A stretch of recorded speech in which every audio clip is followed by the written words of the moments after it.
जे मूल्याचे साथियो, आजचा हा संविधानाच्या रक्षणासाठी आणि देशातील मानवाच्या कल्याणाचा हा अतिशय महत्त्वाचा व्हिडिओ आहे. जर आपण प्रकाशजी पंडित या यूट्यूब चॅनलला नवीन असाल तर सबस्क्राईब करा, लाईक करा आणि कमेंट करा. आणि देशातील हा सोशल मीडियाच्या माध्यमातून हा आपला मानव प्रत्येक जागृत झाला पाहिजे, ही काळाची गरज आहे. कारण हे सत्य मी वारंवार सांगतो की या देशातील लोकशाहीच्या चारही स्तंभावर विदेशी दुश्मनाचे म्हणजेच काँग्रेस, भाजप यांचे नियंत्रण आहे. आपल्या साध्या भोळ्या समाजाला लक्षात येत नाही आणि आजच्या या परिस्थितीला जबाबदार आपण आहोत. म्हणून की मी या पूर्वीच्या व्हिडिओमध्ये सांगितलं होतं की त्या व्हिडिओचं नाव होतं की देशाचा मालक म्हणजे जनता, देशाचा मालक जनता उपाशी, विदेशी उपरेत उपाशी. हा व्हिडिओ राष्ट्रमाता राजमाता जिजाऊ जयंतीच्या निमित्ताने 12 जानेवारी 2026ला आपण सोशल मीडियातून माध्यमातून व्हायरल केला आणि त्याच्यामध्ये महाराष्ट्रातील महानगरपालिका निकाल सांगितला मी की काय निकाल लागणार आहे. परत मी आपल्याला आठवण करून देतो की भारतीय संविधानाचे शिल्पकार, symbol of knowledge, विश्वरत्न बाबासाहेबजी Ambedkar ji म्हणतात की जो समाज आपला इतिहास विसरतो तो समाज आपला भविष्य निर्माण करू शकत नाही. म्हणून आपल्याला जर भविष्य निर्माण करायचं असेल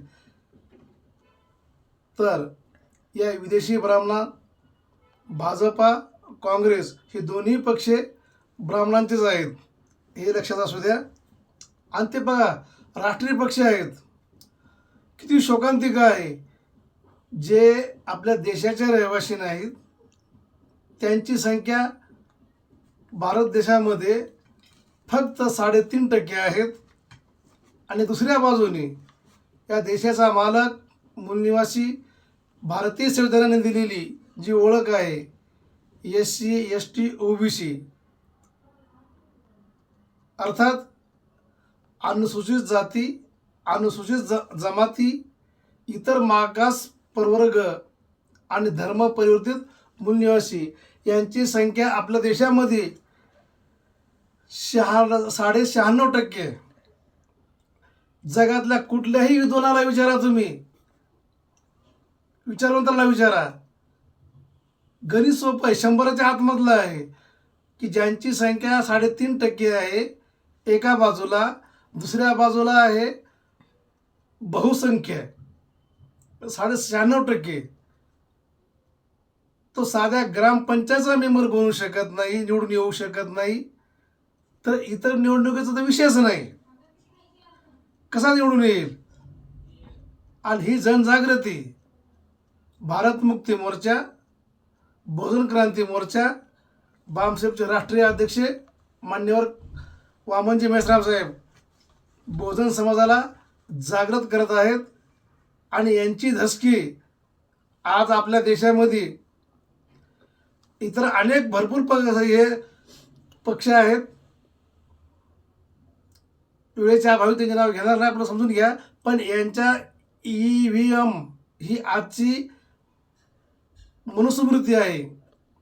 जसे की बाबासाहेब आंबेडकर यांनी 25 डिसेंबर 1927ला महाड या ठिकाणी जाळून छत्रपती शिवाजी महाराजांचा अवमान ज्या मनुस्मृतीने केला त्याचा बदला त्या ठिकाणी घेतला.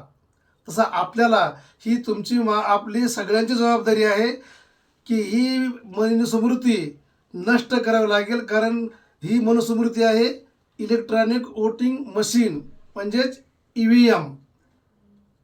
काल आपण मतदान केलं, पाहिलं असेल की लोकसभेला ज्या निवडणुका झाल्या त्यावेळेस EVM लावली, बाजूला VVPAT होती, आपण मतदान कोणाला केलं हे दिसत होतं.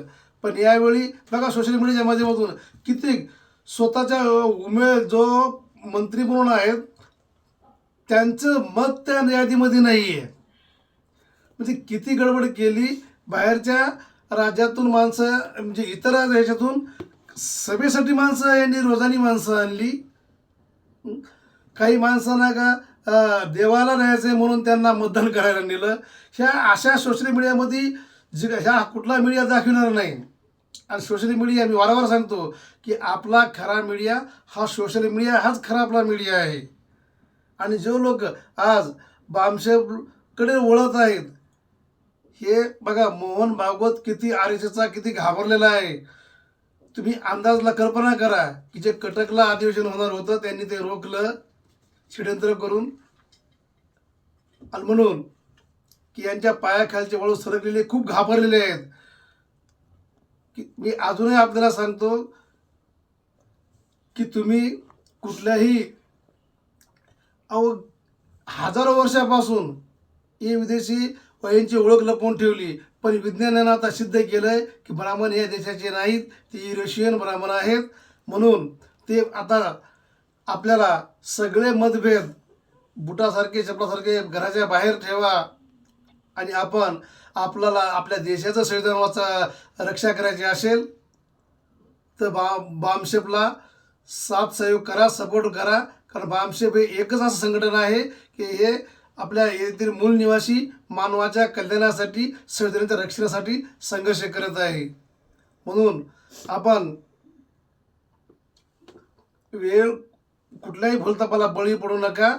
आज शत्रू, तुम्हाला याच्या अगोदर सांगितलं की आपला शत्रू रात्रंदिवस षडयंत्र करण्यामध्ये व्यस्त आहे. आणि हा अंधभक्ताला ही भाषा कळणार नाही.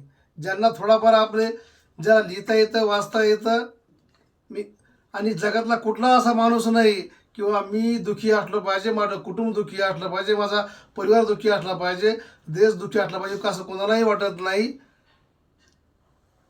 तुम्हाला गॅरंटी, आत्मविश्वासानं सांगतो की रक्ताचा एकही थेंब न सांडता फक्त आपण प्रामाणिकपणे, इमानदारीनं जो आपल्या महापुरुषाचा इतिहास या विदेशी ब्राह्मणांनी लपवून ठेवला आणि तो विचारधारा बामशेप हे समाजाला सांगत आहे, संविधान समजावून सांगत आहे, सरकार कसा कारभार करत आहे, कशी फसवणूक करत आहे, कशी दिशाभूल करत आहे, हेच रात्रंदिवस जागोजागी वेगवेगळ्या 32 राज्यापर्यंत हे संघटना पोहोचलेलं आहे. सध्या मीडियासुद्धा नावसुद्धा बामशेपचं नाव घेत नाही का वामन मेश्राम साहेबांचं नाव घेत नाही.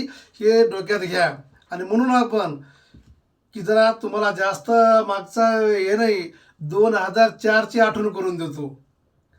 कदाचित आठवा जरा, किंवा सोशल मीडियाचा हे आहे, तुम्ही सर्च जरी केलं तर तुम्हाला ते भाषण ऐकायला मिळेल. नरेंद्र मोदीनं स्वतःचे भाषण जर ऐकलं ना, तर इमानदारी जरा तरी त्या डोक्यामध्ये इमानदारी असेल, ते स्वतःला सुद्धा मतदान करणार नाहीत.